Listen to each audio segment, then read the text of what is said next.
देश के यशस्वी प्रधानमंत्री आदरणीय नरेंद्र मोदी जी का सम्मान मिथिला का पाग और मखान का माला से करता।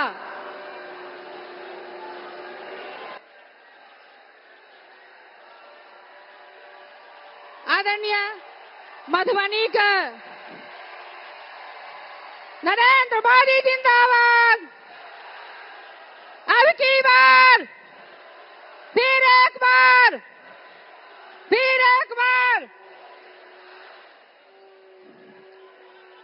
प्रेम से बाजू धरती पुत्री माता जानकी की, धरती पुत्री माता जानकी की जय श्री राम, जय जय सिया राम। मोदी है तो अब हम आमंत्रित करे छी मधुबनी लोकसभा के आदरणीय प्रत्याशी आदरणीय अशोक यादव जी से आग्रह करे छिए जे आदरणीय प्रधानमंत्री जी का ओ मखान के माला से अंगवस्त्र से सम्मानित करतीन। अब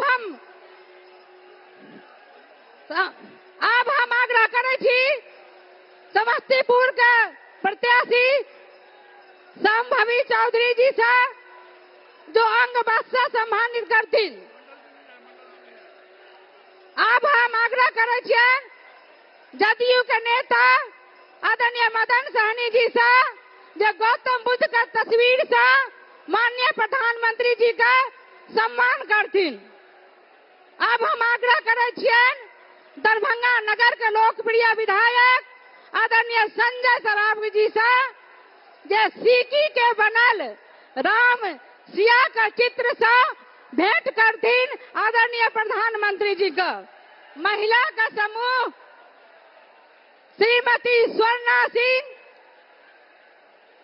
से आग्रह करब जे अंगवस्त्र देकर माननीय प्रधानमंत्री जी का सम्मान करतीन। महिला मोर्चा के प्रदेश महामंत्री मीना झा जी और धर्मशीला गुप्ता जी मछली का माछ पान और मखान मिथिला का प्रतीक चिन्ह पग पग पोखर मार्ग मचान यह ठीक मिथिला का पहचान ऐसा सम्मानित करतीन। आप हम आमंत्रित करबेन आदरणीय सांसद गोपाल जी ठाकुर का जे स्वागत में दो शब्द रखतीन। भारत माता की, भारत माता की, वंदे वंदे। नरेंद्र मोदी जिंदाबाद, नरेंद्र मोदी जिंदाबाद। नव भारत के विश्वकर्मा नरेंद्र मोदी जिंदाबाद।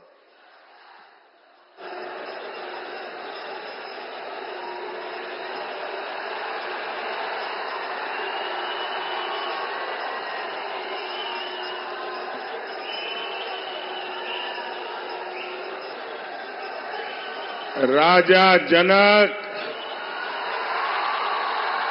सीता मैया,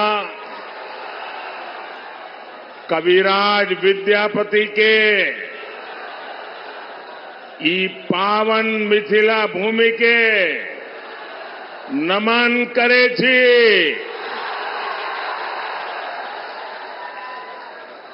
मैं दरभंगा की धरती से स्वर्गीय महाराजा कामेश्वर सिंह जी को भी प्रणाम करता हूं। एक तो मिथिला की ये पुण्य भूमि और दूसरा आप जनता जनार्दन का आशीर्वाद। इससे बड़ा जीवन का सौभाग्य क्या हो सकता है।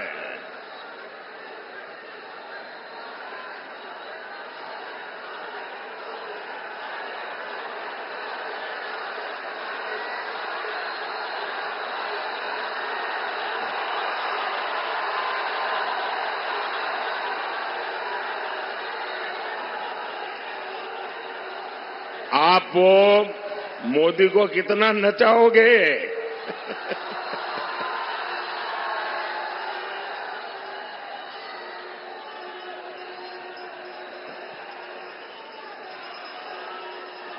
वो एसपीजी वालों को कहिए वो मोदी को कब्जा कर ले।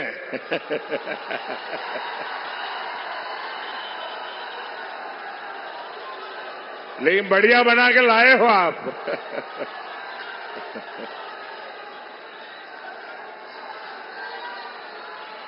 आपका बहुत बहुत धन्यवाद जी। बोलिए भारत माता की, भारत माता की। ये एसपीजी वालों को दे दीजिए। हाँ।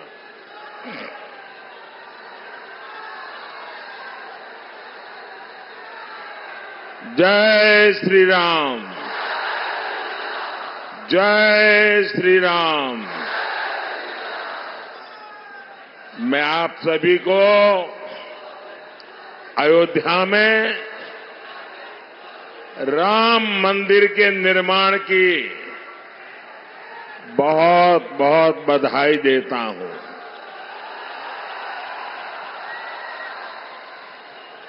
पांच सौ वर्षों के बाद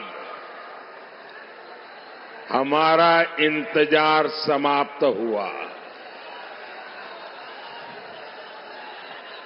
500 साल तक ये हमारे पूर्वज संघर्ष करते रहे, बलिदान देते रहे और कभी भी निराश नहीं हुए। हमारे पूर्वजों को पता था कभी न कोई बेटा पैदा होगा, कभी तो कोई बेटा पैदा होगा जो 500 साल के इंतजार को परिपूर्ण करके भगवान राम मंदिर। और साथियों, इंतजार सिर्फ राम जी का ही थोड़ा था, सीता मैया का भी तो था और हमारे मिथिला के भी तो था। हम अपने जीवन काल में ये शुभ समय देख रहे हैं।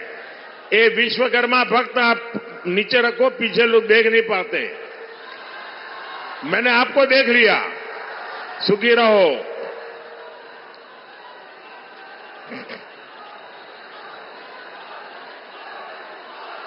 ये शुभ समय, ये हमारे लिए बहुत बड़ी बात है। साथियों, जब अयोध्या में रामलला की प्राण प्रतिष्ठा हो रही थी, तब मैंने कहा था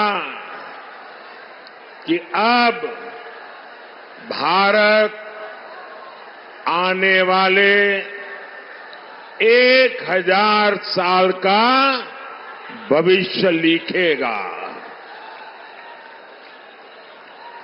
कई बार इतिहास की एकाध घटना भी कई शताब्दियों का भाग्य तय कर देती है।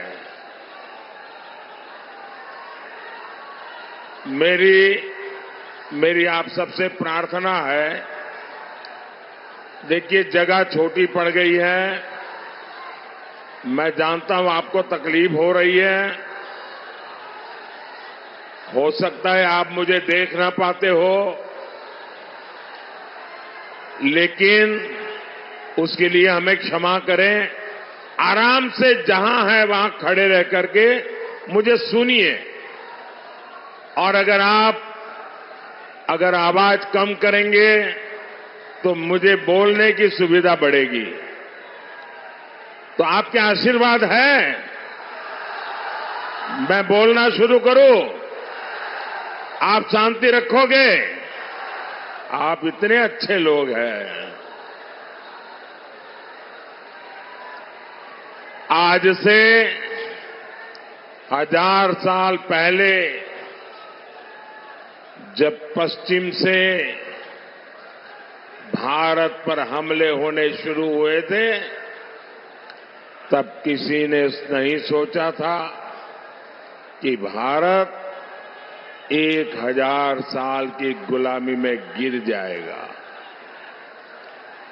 जो बिहार देश को दिशा दिखाता था, वो ऐसे संकटों से घिरा कि सब कुछ तबाह हो गया।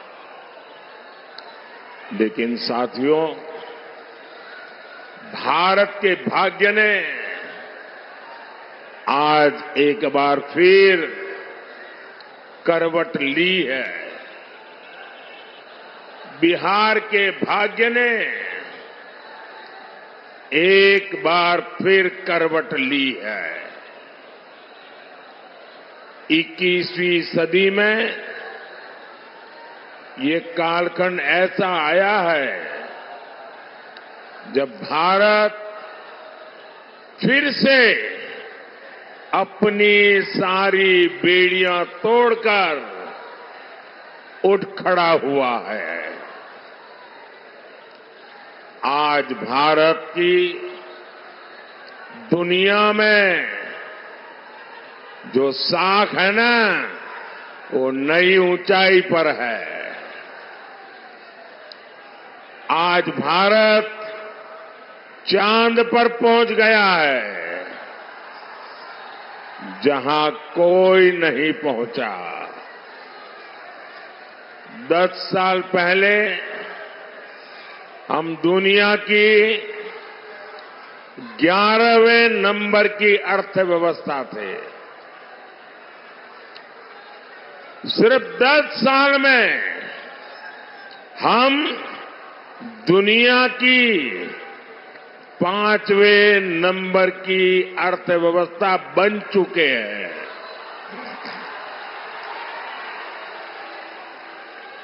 आपको कोरोना का समय याद होगा। 100 साल का इतना बड़ा संकट आया था। पूरी दुनिया सोचती थी भारत तो गया, भारत तो बर्बाद हो जाएगा, दुनिया भी बर्बाद करेगा।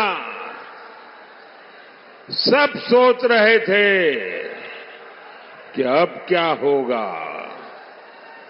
लेकिन उस समय भारत ने दिखाया कि भारत का सामर्थ्य क्या होता है। भारत उस संकट से निकला,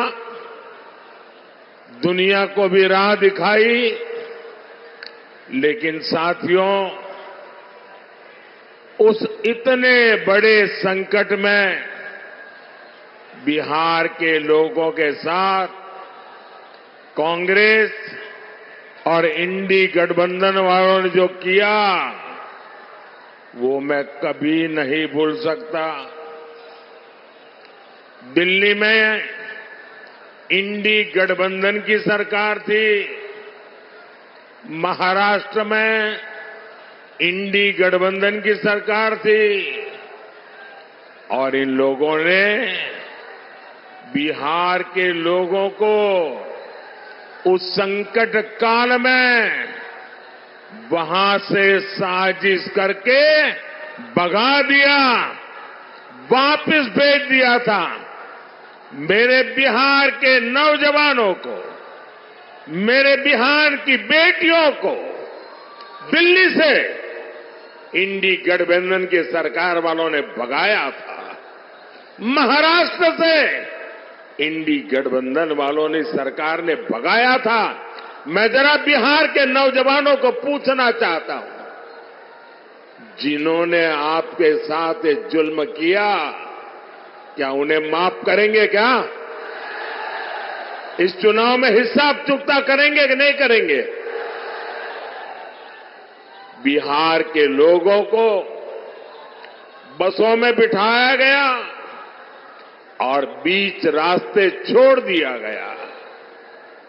और आज यही इंडी गठबंधन के लोग आपसे वोट मांगने आ रहे हैं।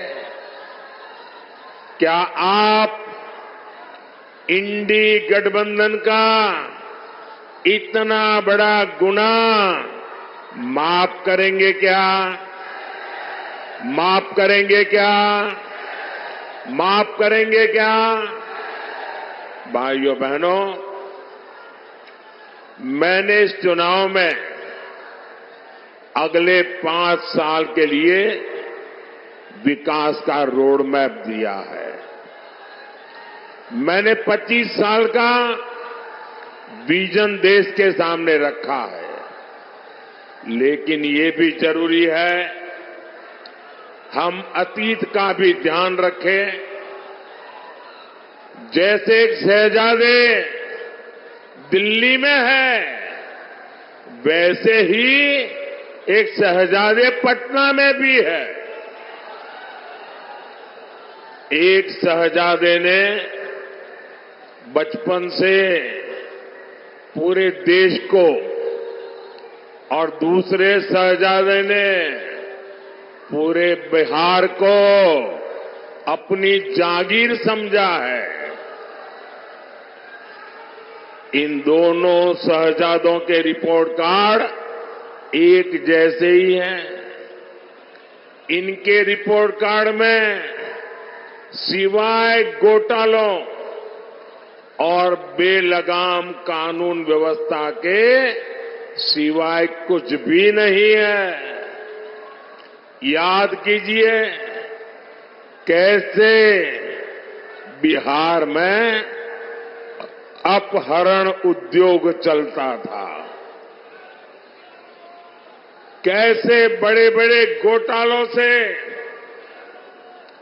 बिहार के खजाने को लूटा जाता था, कैसे शाम होते ही हमारी बहन बेटियां घर से निकलने में डरती थी, कैसे नौकरी देने के पहले जमीन लिखवा ली जाती थी। साथियों, आज नीतीश जी के नेतृत्व में एनडीए सरकार बिहार के विकास के लिए दिन रात काम कर रहा है। हमारी प्रेरणा कर्पूरी ठाकुर है, जिन्हें कुछ समय पहले भारत रत्न देने का सौभाग्य हमें मिला है। पिछले 10 साल में बिहार में हमने 40 लाख गरीबों को पक्के घर दिए हैं, करीब 1.25 करोड़ गैस कनेक्शन दिए हैं। आज गरीबों को मुफ्त राशन, मुफ्त इलाज मिल रहा है। और अब मोदी ने ये भी तय किया है कि आपके परिवार में बिहार में कोई भी 70 साल की ऊपर के बुजुर्ग होंगे तो अब उनके संतानों को उनकी बीमारी में इलाज का खर्चा नहीं उठाना पड़ेगा। अब ये खर्चा दिल्ली में आपका ये बेटा उठाएगा।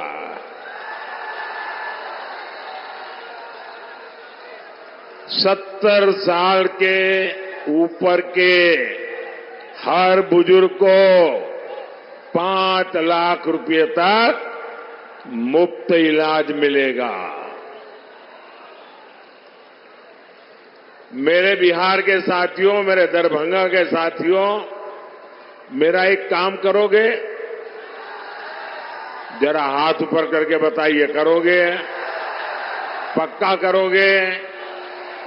देखिए, काम करना।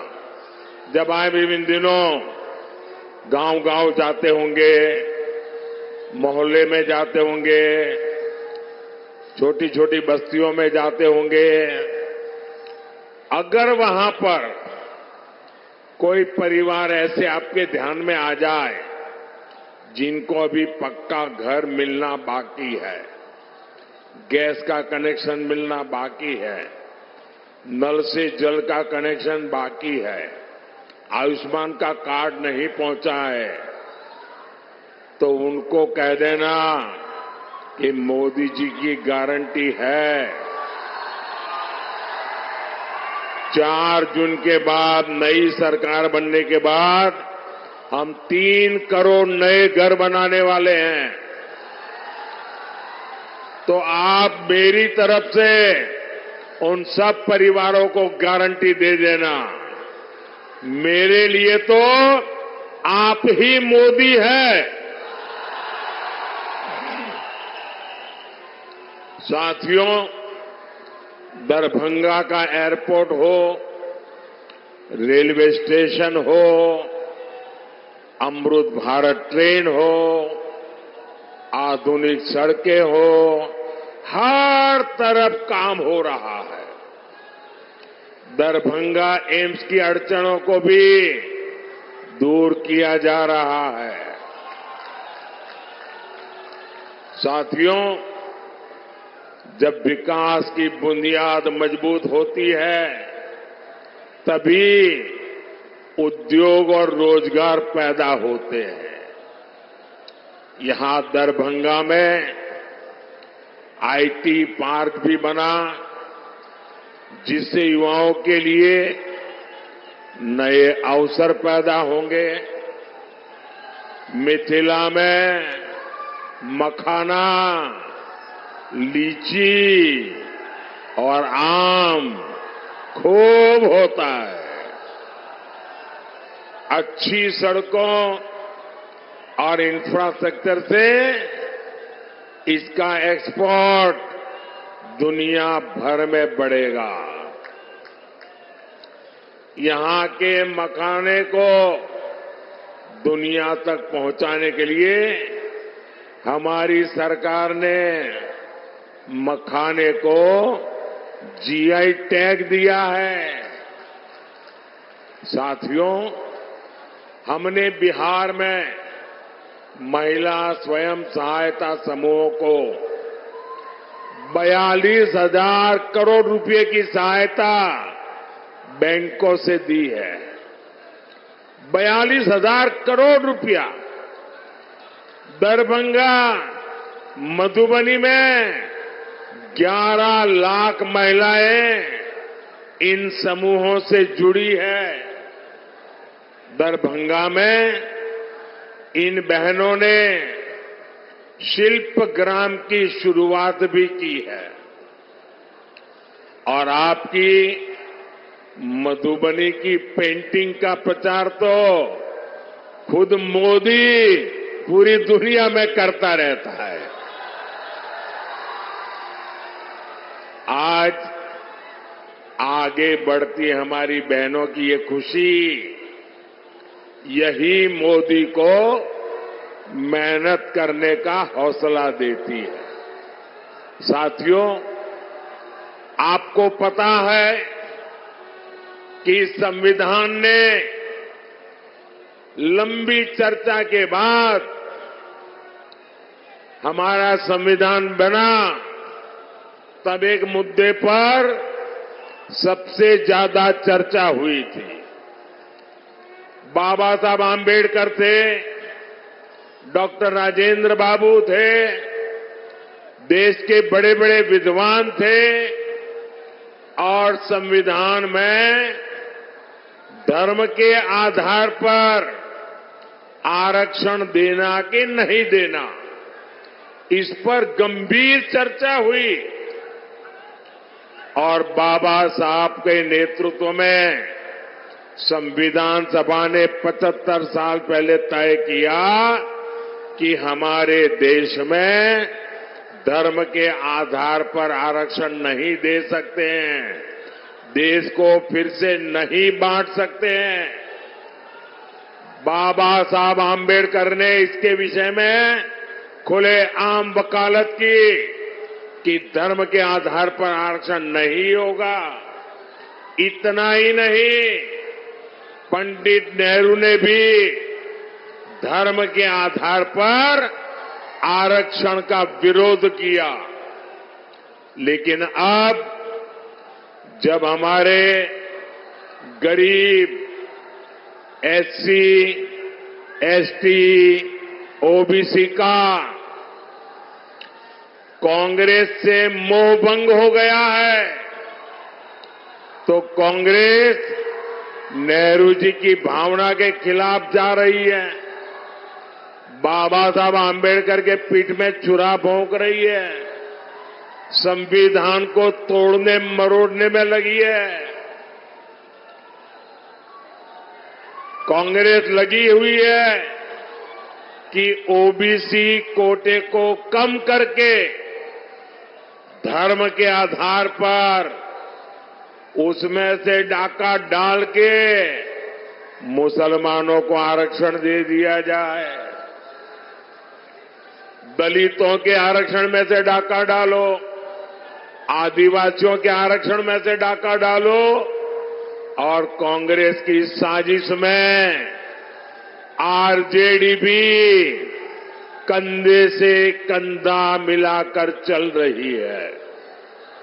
2007 में बिहार के शहजादे के पिताजी ने मुस्लिमों को ये आरक्षण में से निकाल करके कोटा देने की बात कही थी।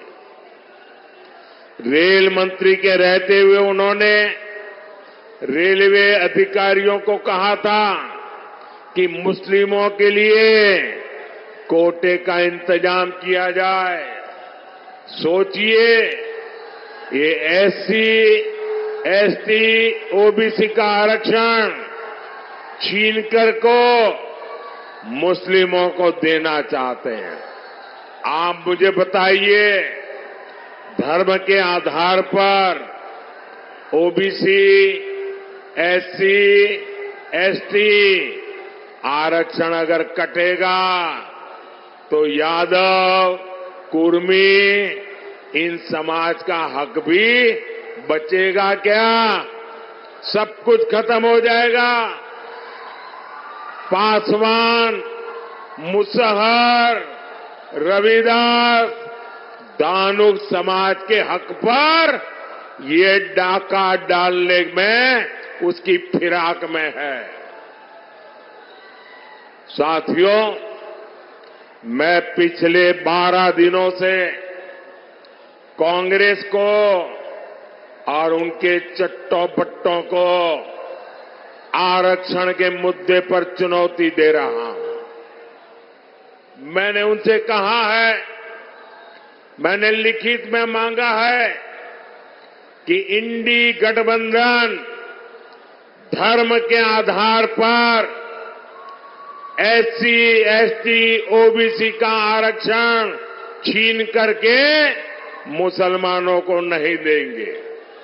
धर्म के आधार पर आरक्षण के लिए संविधान के साथ खिलवाड़ नहीं करेंगे, लेकिन इनके पेट में पाप है। 12 दिन से मैं मांग कर रहा हूं, ये चुप बैठे हैं। साथियों, मैं आपको विश्वास दिलाता हूं,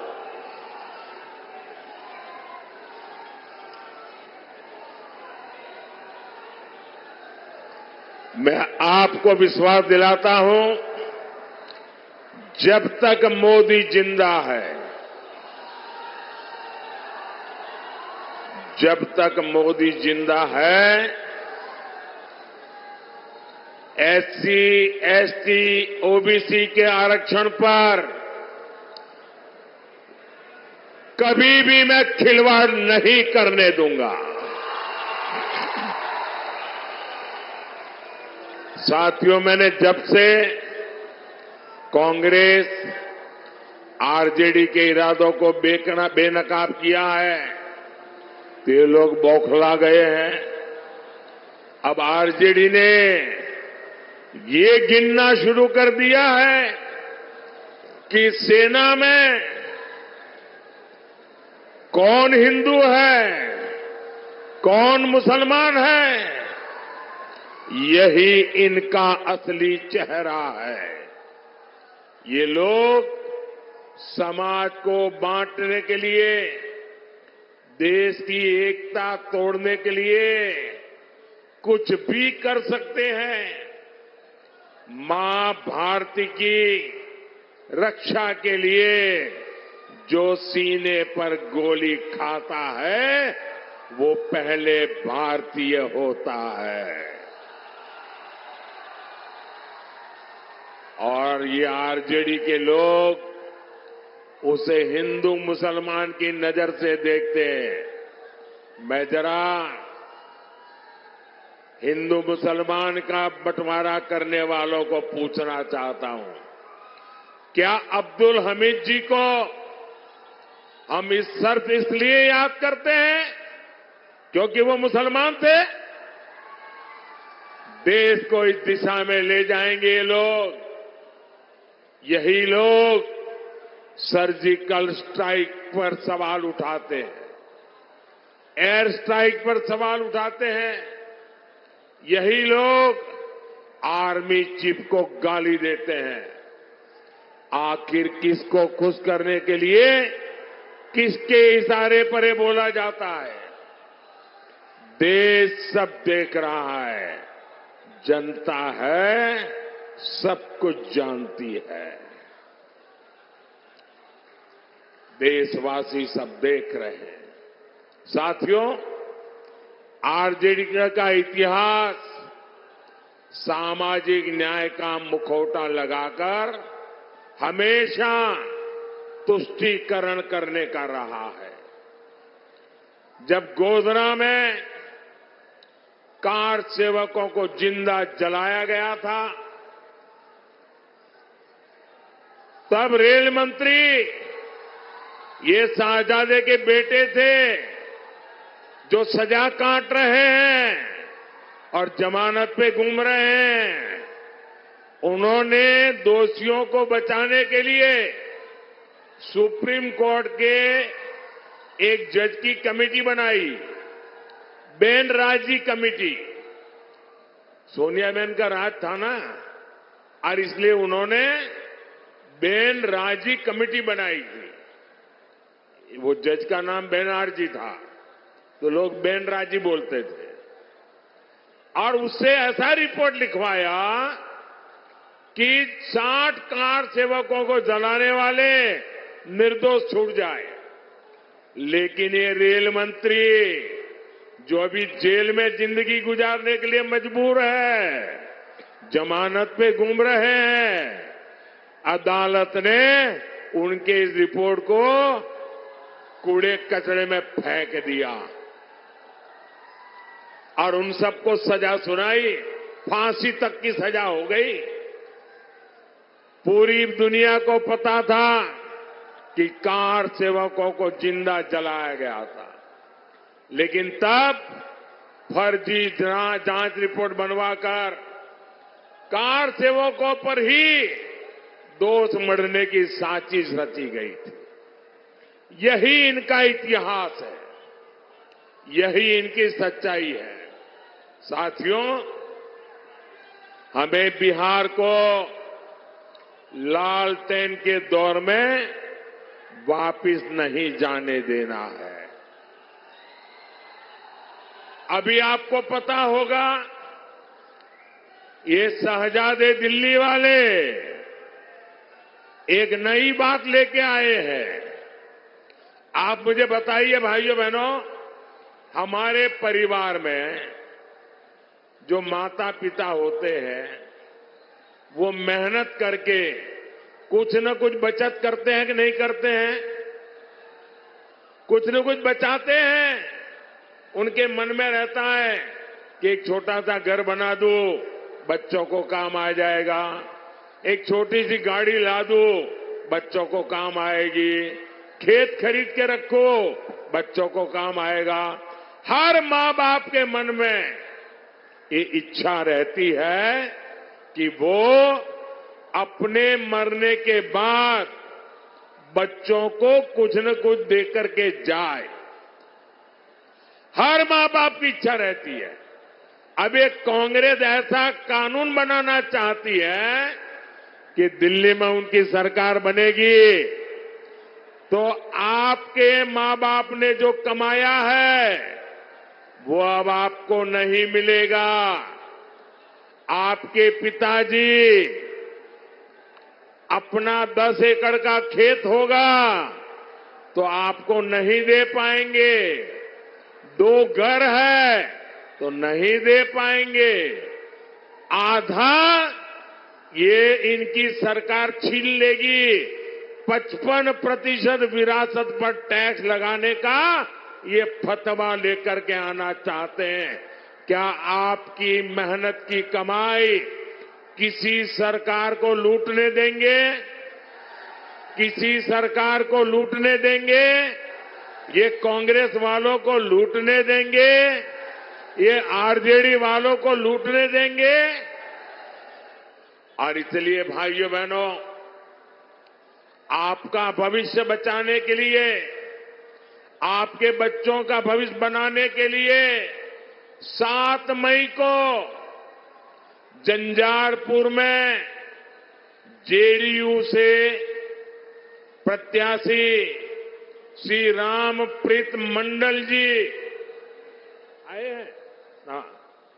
13 मई को दरभंगा में बीजेपी से श्री गोपाल ठाकुर जी और समस्तीपुर से एलजेपी की हमारी बेटी श्रीमती सांभवी चौधरी जी, पूरे हिंदुस्तान की सबसे छोटी उम्र की बेटी चुनाव लड़ रही है। आप सब आशीर्वाद दीजिए। ये हमारी बेटी तो जीतनी ही चाहिए। 20 मई को मधुबनी में बीजेपी के श्री अशोक कुमार यादव जी को, ये हमारे इन सभी साथियों को भारी संख्या में वोट दीजिए। और जब आप उनको वोट देंगे ना तो ये वोट सीधा सीधा मोदी के खाते में जाएगा। मोदी को मजबूती मिलेगी और मोदी मजबूती से आपकी 5 साल और सेवा करेगा। तो घर घर जाएंगे, ज्यादा से ज्यादा मतदान करवाएंगे। पहले मतदान फिर जलपान, ये पक्का करेंगे। अच्छा, मेरा एक काम करेंगे, जरा हाथ ऊपर करके बताइए, करेंगे? मेरा काम करेंगे। यहां से जाने के बाद हर घर जाना, घर घर जाकर के कहना कि अपने मोदी जी दरभंगा आए थे और मोदी जी ने आपको प्रणाम कहा है। मेरा प्रणाम पहुंचाएंगे, घर घर मेरा प्रणाम पहुंचाएंगे। बोलिए भारत माता की, भारत माता की, भारत माता की। बहुत बहुत धन्यवाद।